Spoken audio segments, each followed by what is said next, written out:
still warm rice, 3-year-old yeast ball, and we're simulating the warmth of the tropics. Please join me here at my small kitchen and let's find out whether we can duplicate our previous successes in making this Binubudan or rice wine dessert. Learning and entertainment here at Romulo's Kitchen and Garden. We just had dinner and we have leftover rice here. It's still warm. Still warm. And my last piece of yeast bowl. Guess what we're making? It is Binubudan or rice wine dessert. It's popular in Thailand and in my province in Pangasinan. I'm surprised in the rest of the Philippines you didn't know this. I think it's the Thai or our Austronesian cousins who brought it to our islands in that part of the Philippines. More of that later. This is a simple dish. So what do we need? As I said earlier, it's rice. It's still warm. Usually, the old people in my barrio would use cold rice, but it's also good to use the still warm rice. For this reason, warmth is needed for yeast to work on the sugar content of the rice, which results in fermentation. So let's take advantage of the still warm rice. Another challenge here. I am currently in Holland and it's cold. I don't know if this works because fermentation needs warmth. That's why stay with me and find out whether this works.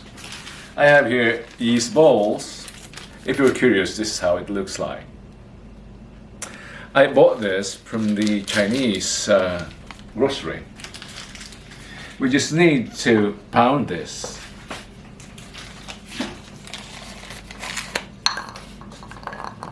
Pulverize.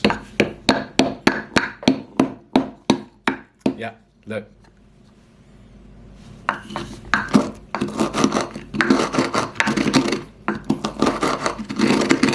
By the way, this yeast bowl contains, of course, yeast, and what makes it sweet is a special kind of mold.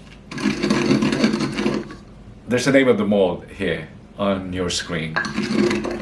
This will not be a chemistry lecture, but again, the mold. I think it is present in rice. The mold helps, or the mold causes the dessert to be sweet. Without it, it will be just alcoholic. I tried this before, really. If you're curious on how I did it, I tried it with the ordinary yeast used for bread, and it was really bitter. There was alcohol in it, but it was not sweet. Okay, I think this is good enough. We're ready to bud. We're ready to pulverize.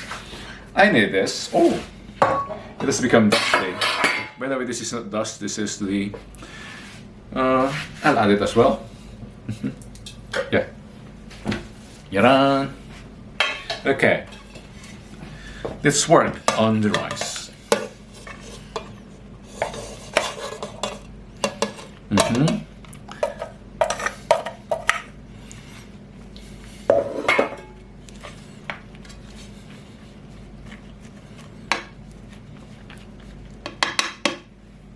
Now, we'll do the bud.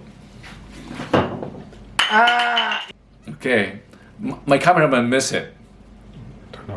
Okay, this is how the dish or the recipe gets its name. This action is called bud or borbor. Borboran. Okay, I make bud the rice.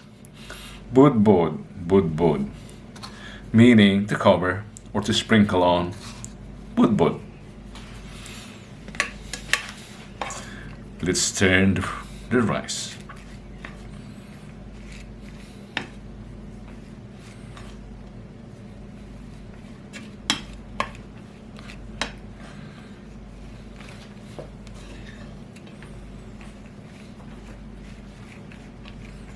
Imagine just two ingredients, rice and the yeast bowl, we get the rice to serve. That's magic, almost a witchcraft. Yeah, in fact, they believe that many people are not able to do this because, yeah, it's almost a witchcraft. Because indeed, you have to work with yeast and mold. So, if the bacteria of your hand reacts with the mold or it kills the mold, it doesn't work. Yeah, they believe that not many people can do this because of the endemic mold or bacteria in the hand or even in your wares.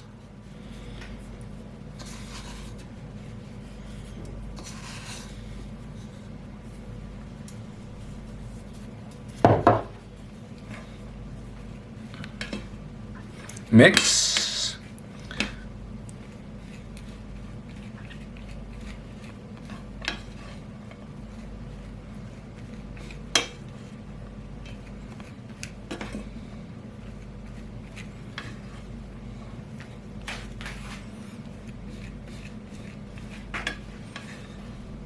Turn. Turn.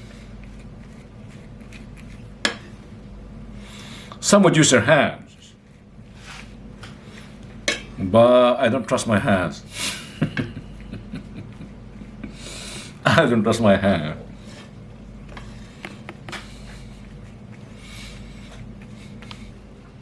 I want to believe this is well mixed now, and we can transfer it into our container. I hope this does not contain any other mold killing or yeast killing agent.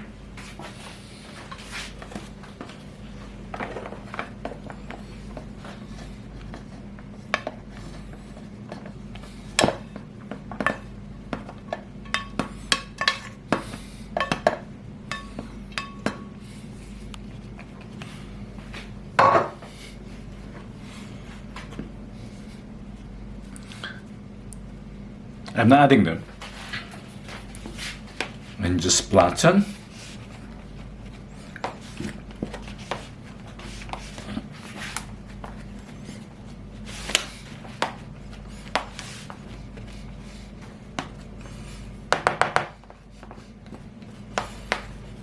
Okay.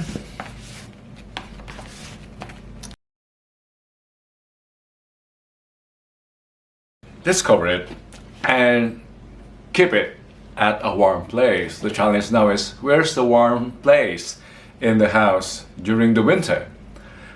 My cameraman is signaling perhaps the boiler area. I'm afraid that's too warm, and the vibration also might disturb the yeast and the bacteria and the mold.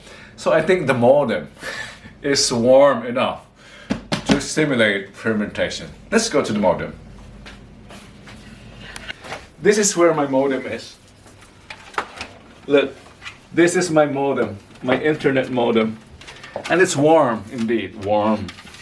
So we'll harvest its warmth to help in the fermentation. The modem there, and the Binubudan here. Okay, let's keep them cozy together. Yeah. Good luck, Binubudan. Curious on the result? Don't forget to come back and see whether this works, whether our 3-year-old yeast bowl works still.